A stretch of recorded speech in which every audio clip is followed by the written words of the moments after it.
आपके दुकान पे तो हर तरह के लोग आते हैं, हर राजनीतिक पार्टी के लोग आते होंगे, बैठते होंगे। बिल्कुल बिल्कुल, हमेशा बैठते हैं। क्या मुद्दा इस बार निकल के आ रहा है, किसकी सरकार बनने की उम्मीद है? मुद्दा तो यही महंगाई आ रही है, गैस फ्री दे दिए हैं, गैस 1000 रुपये में मिल रहा है, कौन जलाएगा, कहाँ पाएगा इतना पैसा? कोरोना 2 साल से लगा दिए हैं, कोई एक पैसे की कमाई नहीं है, ना कोई कमा पा रहा है, भूखे लोग मर रहे हैं। सरकार तो बदलनी चाहिए भाई। किसकी सरकार आनी चाहिए? सरकार तो अब पुरानी आनी चाहिए, अखिलेश आए या मायावती आए, दोनों में, तीनों में सबसे बेहतर कौन? अखिलेश जी हैं, बेहतर तो लग रहे हैं, क्योंकि वो बच्चों की पढ़ाई वढ़ाई का लिखाई का काम करके और बच्चों की नौकरी भी, सर्विस भी लगवा देते हैं। नौकरी भी अब निजीकरण इनके सरकार में हो रहा है, सब बेच खा रहे हैं। निजी देख रहे हैं सत्य लाइव टीवी। आज हम प्रयागराज के सिसई सिपाह में मौजूद हूँ। सिसई सिपाह के इस मंदिर के सामने खड़े हैं।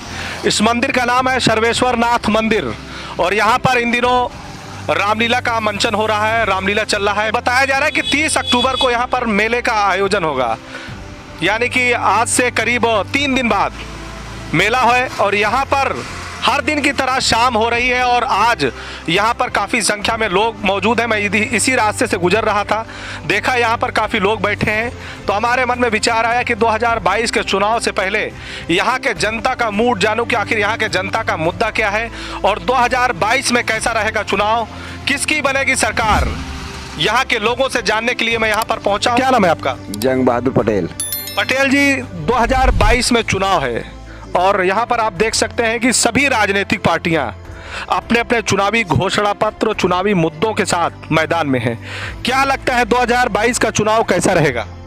सर क्या कह सकते हैं, हम ज़्यादा कुछ ना कह के यही कह सकते हैं कि कोरोना काल में जो 2 साल तो निकल गया कोरोना काल में, बाकी रही बात जो जनता की आवाज़ है, उनको नौकरी चाहिए या कोई काम धंधा चाहिए। आज हर इंसान जो है परेशान है, हर इंसान बैठा है, हाथ पे हाथ रख के बैठा रहेगा तो क्या करेगा, क्या खाएगा ना, सब यही समस्या है। आज हम देख रहे हैं किसानों को खाद नहीं मिल रही है, लोग परेशान हैं, कहाँ भटक जाए, कहाँ से लाएं खाद, कहाँ से खेती अपनी करें, ये सारी समस्या। बिजली का बिल बढ़ गया है और क्या कहते, गैस के दाम बढ़ गया है, पेट्रोल का दाम बढ़ गया है, कहाँ से पूरा करेगा किसान, यही सब बात समस्या है भैया। ये महंगाई मुद्दा रहेगा 2022 के चुनाव में? जी सर, अगर देखा जाए तो ये महंगाई मुद्दा रहेगा 100%। तो इस बार किसकी सरकार बनने की उम्मीद नजर आ रही है आपको? ठीक है सर, अभी तो हम ज़्यादा कुछ नहीं करके हमको लगता है कि सपा की सरकार बन सकती है। सपा की? जी सर। मतलब अगर देखा जाए यूपी में भारतीय जनता पार्टी के बाद अगर कोई विपक्ष मजबूत है तो वो समाजवादी पार्टी नजर आ रहा है। जी सर, समाजवादी पार्टी मजबूत दिखाई दे रही है अभी। हाँ, शुरुआती दौर चल रहा है उसका। और क्या है कि आगे चल के हमको लगता है कि सपा की सरकार ही बनेगी और किसी की नहीं बनेगी। आप पटेल बिरादरी से हैं, पटेल बिरादरी का आप देखा जाए अनुप्रिया पटेल केंद्र में मंत्री हैं। ये कहा जाता है कि पटेल बिरादरी का वोट एक मुश्त जो है वो भारतीय जनता पार्टी को जाता था और अब जब से अनुप्रिया पटेल ने राजनीति में सक्रियता दिखाई है, आज समय आ गया इलेक्शन के, तो उन्होंने मंत्री बनाया गया है। ठीक है, अब बाकी अब सरकार सोचे कि हमको क्या करना है। सरकार को चाहिए कि देश परेशान है, किसान परेशान है, उनको क्या समस्या है वो खुद जानते हैं, सरकार खुद जानती है कि किसान कैसा है कैसा नहीं है, क्या व्यवस्था है क्या व्यवस्था नहीं है, सरकार जानती है। एक ओबीसी बैकवर्ड समाज के लोगों का एक बहुत बड़ा मुद्दा रहा है जातिगत जनगणना का, जो कि भारतीय जनता पार्टी से, केंद्र सरकार से बैकवर्ड समाज के लोग मांग कर रहे हैं कि हमारी जातिगत जनगणना कराई जाए। इस बात को लेकर अनुप्रिया पटेल ने भी केंद्र सरकार से अनुरोध किया कि इसकी जनगणना कराई जाए। समाजवादी पार्टी इसका पुरजोर समर्थन करती आई है, लेकिन अभी तक केंद्र सरकार की ओर से इस तरह से कोई आश्वासन नहीं मिला है कि आपकी जातिगत जनगणना कराई जाएगी। क्या मुद्दा रहेगा बैकवर्ड समाज के लोगों का? ये भाई हमारी समझ में तो यही आता है, क्या है कि जनगणना होनी चाहिए। क्या है कि लोग आज तक ये नहीं समझ पाए कि हम कितने लोग हैं, कैसे हैं। जात तो दुनिया में बांट दिए हैं लोग कि आप इस जात के हो, आप उस जात के हैं, लेकिन आज तक ये नहीं समझ में आता हम इतनी जात हो, इतनी संख्या में हो के उनको मिला क्या है। बस सर, इससे ज़्यादा हम कुछ नहीं कहेंगे। हमारे बीच में एक महिला भी है। भारतीय जनता पार्टी कहती है महिला सशक्तिकरण, सबका साथ सबका विकास। आप इस नारे से कितना सहमत हैं? मैं तो ये चाहती हूँ सर कि इस ज़माने में इतनी महंगाई आ गई, पेट्रोल तेज, आलू तेज, सब्जी तेज, न मेरे पास ज़मीन है, न हमको कुछ सरकार ने दिया, न कॉलोनी दिया, न गैस तलक नहीं मिला मेरा घरवारी में। मैं बुलबुल की पत्नी हूँ, मेरा लड़का डांसर है सोनू। उज्ज्वला योजना गैस सिलेंडर की तो मिला हमको कुछ नहीं मिला, ना कॉलोनी मिली। वारी के ठाकुर ओपी सिंह प्रधान रहे, हमको एक नमक का सहारा नहीं दिया। अब जब मिलने लगा 15 किलो राशन, मैं ससई में बैठी हूँ, नाश्ता खाता मेरे बच्चा, उससे मेरे गुजर होती है। तो 2022 में किसकी सरकार बनेगी? मैं तो ये चाहती हूँ अखिलेश से जीता। जी हाँ। क्या नाम है आपका? मेरा नाम नीरज मिश्रा है। मिश्रा जी, आप ब्राह्मण समाज से हैं। कहा जाता है ब्राह्मण समाज बहुत ही बुद्धिजीवी समाज होता है, और ये यहाँ के लोग, प्रदेश के लोग ये कह रहे हैं कि ब्राह्मण जिधर जाता है सत्ता उसी की आती है। तो इस बार ब्राह्मण किसकी ओर जा रहा है? ब्राह्मण तो कहीं विकल्प नहीं है, लेकिन ये है कि उस तरह से जो लोग कह रहे हैं, तब भी लोगों के रुझान से लगता है कि सपा की सरकार बन सकती है, लेकिन उसमें भी हमको लगता है कि अभी बहुत उतार चढ़ाव देखना पड़ेगा। आप एक निजी तौर पर आपका क्या मानना है, क्या मुद्दे रहेंगे?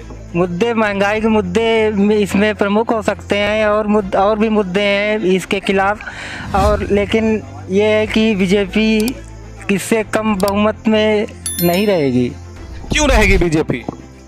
क्यों रहेगी? क्योंकि ये रोड के मामले में वैसे भी जो स्त्रियों के और भी मोदी जी ने बहुत कुछ दिए हैं, उनके ये कह रहे हैं स्त्रियों को बहुत कुछ मोदी जी दिए हैं। जिसे दिया होगा दिया, हम तो नहीं पाए।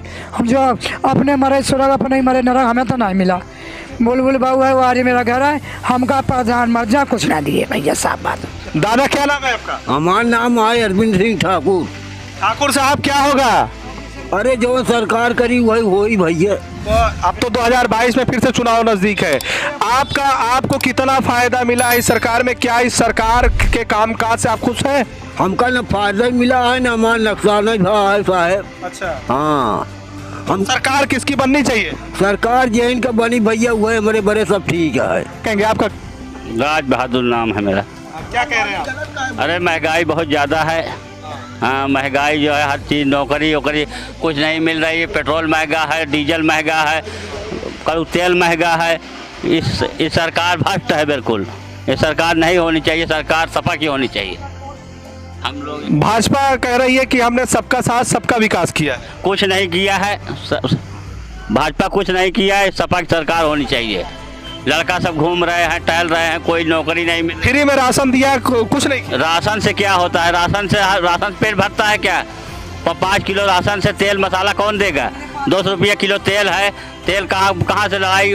लड़का की पढ़ाई नहीं हो रही है, अब कोई धंधा पानी सब बंद है, कोई काम नहीं हो रहा है।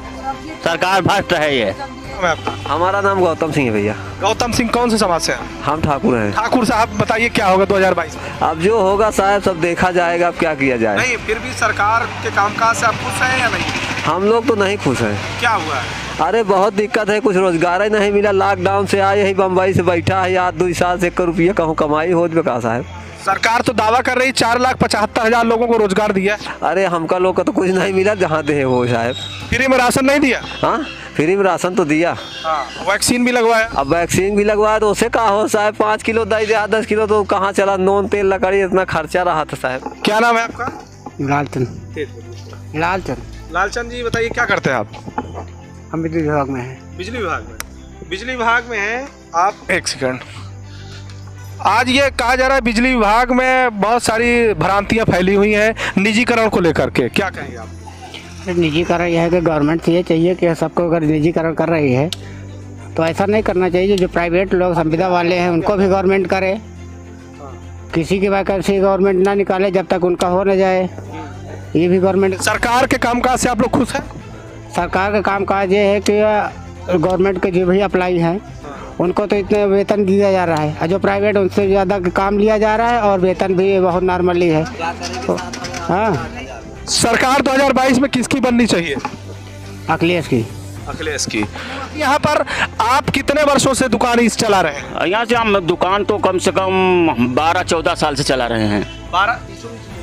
12-14 साल से आप चला रहे हैं? जी सब। तो यहाँ पर आपके दुकान पे तो हर तरह के लोग आते हैं, हर राजनीतिक पार्टी के लोग आते होंगे, बैठते होंगे? बिल्कुल हमेशा बैठते हैं। क्या मुद्दा इस बार निकल के आ रहा है? किसकी सरकार बनने की उम्मीद है? मुद्दा तो यही महंगाई आ रही है, गैस फ्री दे दिए हैं, गैस 1000 रुपये में मिल रहा है, कौन जलाएगा? कहाँ पाएगा इतना पैसा? कोरोना 2 साल से लगा दिए हैं, कोई एक पैसे की कमाई नहीं है, ना कोई कमा पा रहा है, भूखे लोग मर रहे हैं। सरकार तो बदलनी चाहिए भाई। किसकी सरकार आनी चाहिए? सरकार तो अब पुरानी आनी चाहिए, या अखिलेश आए या मायावती आए। दोनों में, तीनों में सबसे बेहतर कौन? अखिलेश जी हैं, बेहतर तो लग रहे हैं, क्योंकि वो बच्चों की पढ़ाई वढ़ाई का लिखाई का काम करके और बच्चों की नौकरी भी, सर्विस भी लगवा देते हैं। नौकरी भी अब निजीकरण इनके सरकार में हो रहा है, सब बेच खा रहे हैं। निजीकरण को आप किस तरह से देखते हैं? कुछ लोग कहते हैं प्राइवेटाइजेशन अच्छा है, कुछ लोग कहते हैं कि सरकारी संपत्तियों को बेच दिया जाएगा तो एक विशेष लोगों के पास चला जाएगा। तो उन्हीं की सब कुछ है, ले ले सब भाई। हम लोग क्या करेंगे? हम लोग तो फालतू घूम रहे हैं, हमारे बच्चे भी घूमेंगे, हम लोग के पास क्या है? योगेश कुमार योगेश कुमार जी, आप पटेल बिरादरी से? यादव बिरादरी से।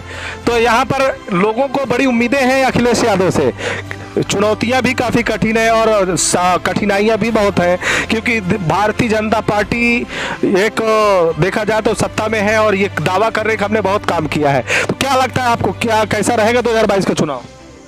देखिए, 2-5 का तो जनता के ऊपर होता है। अब जनता जैसे बेरोजगारी से, महंगाई से और ढेर सारी समस्याएं से जूझ रही है। अब इस समय किसानी आ गई है तो लोगों को पास खाद की इतनी ज़्यादा दिक्कतें हैं। हम लोग आज 8 दिन से ढूंढ रहे हैं ये खाद, लेकिन कहीं मिल नहीं रही है। गोदाम पर आती है, आज आई कल गायब। तो ये सब समस्याएं हैं, सरकार इस सब पे ध्यान नहीं देती है। अगर सरकार यही सब ध्यान देने लगे, हाँ, उसके बाद समस्या आती है किसानों के ऊपर, तो वो ये समस्या को दूर करे, ना कि क्या कहते हैं आप, बेरोजगारी और रोजगार को। रोजगार और नौकरी दोनों अलग अलग चीज़ें हैं भाई। रोजगार हम अपने से भी रोजगार कर सकते हैं, सरकार देगी तभी नहीं कर सकते। अपना चाय बेच सकते हैं और भी रोजगार कर सकते हैं, लेकिन नौकरी जो है एक अहम मुद्दा है। मतलब नौकरियां नहीं मिली हैं। नौकरियां नहीं। क्या नाम है आपका? राम सुमेर साहब। क्या करते हैं आप? हम तो खेती बाड़ी करते हैं। खेती बाड़ी? हाँ।